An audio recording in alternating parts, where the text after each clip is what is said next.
Okay. Welcome everyone to the Malvern Retreat House, and we're going to take a look at our first reading from Sunday's Mass, a reading from the book of Job. Job spoke, saying, "Is not man's life on earth a drudgery? Are not his days those of a hireling? He is a slave who longs for the shade, a hireling who waits for his wages.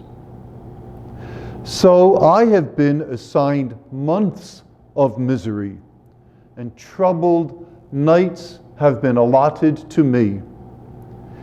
If in bed I say, 'When shall I arise?' then the night drags on. I am filled with restlessness until the dawn. My days are swifter than a weaver's shuttle. They come to an end without hope. Remember that my life is like the wind. I shall not see happiness again." The word of the Lord. Thanks be to God. So poor Job is not having a very good day. Job is a book in the Old Testament that wrestles with evil, basically, and suffering, and feeling rejected by God. And that's exactly what's happening here. Job had a wonderful life. Everything was going his way.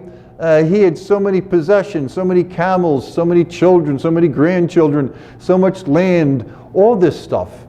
And Satan kind of enters into a pact with God and says, that Job that you're so fond of, well, he does what you tell him to do because everything is going his way.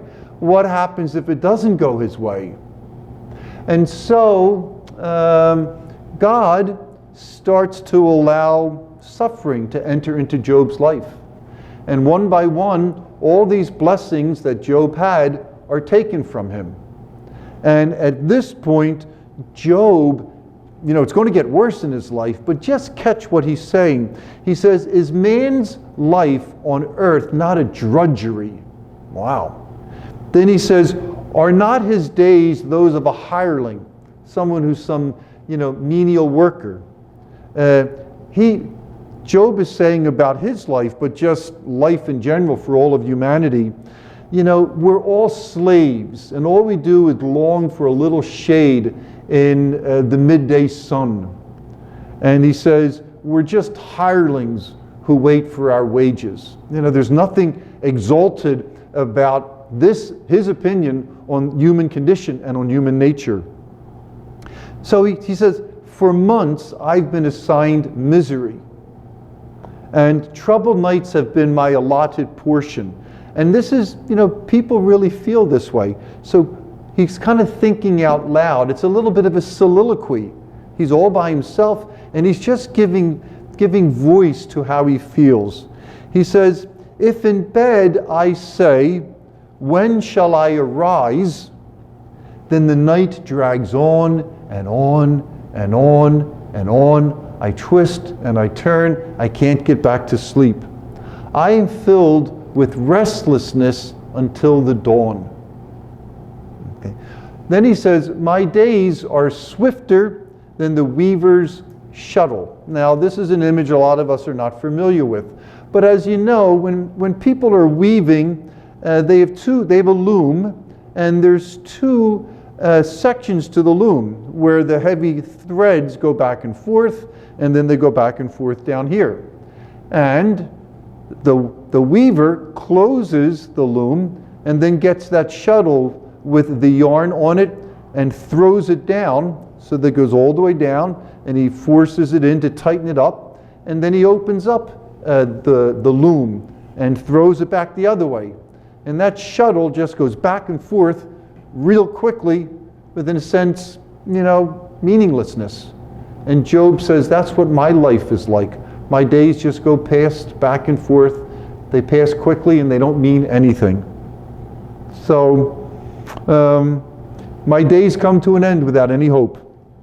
Remember that my life is like the wind. The wind comes and then off it goes.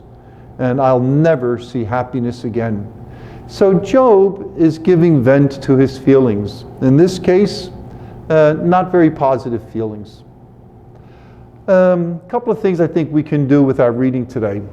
The first is just to acknowledge how we feel.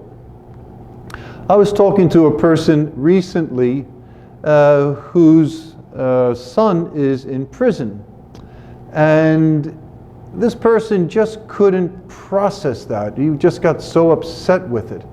And it might be good if he could acknowledge how he feels and share those feelings with some people. So, you know what? If things in your life are not going very well, express them to people. Express them to yourself, like Job does here in this soliloquy, but have some trusted friends and some loved ones that you can share them with. I think that's important. Also, never lose hope.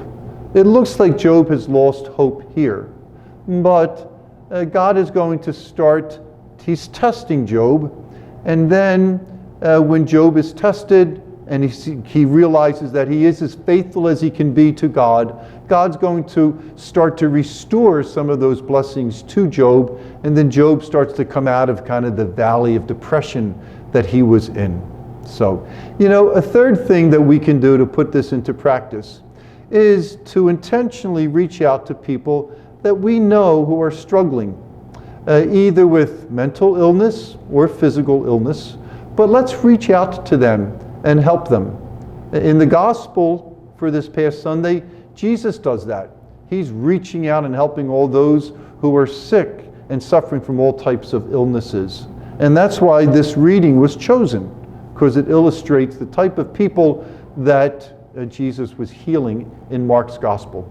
So let's be proactive and help those who are suffering, either mentally or physically or spiritually, and bring them the consolation that we certainly want when we're in their condition.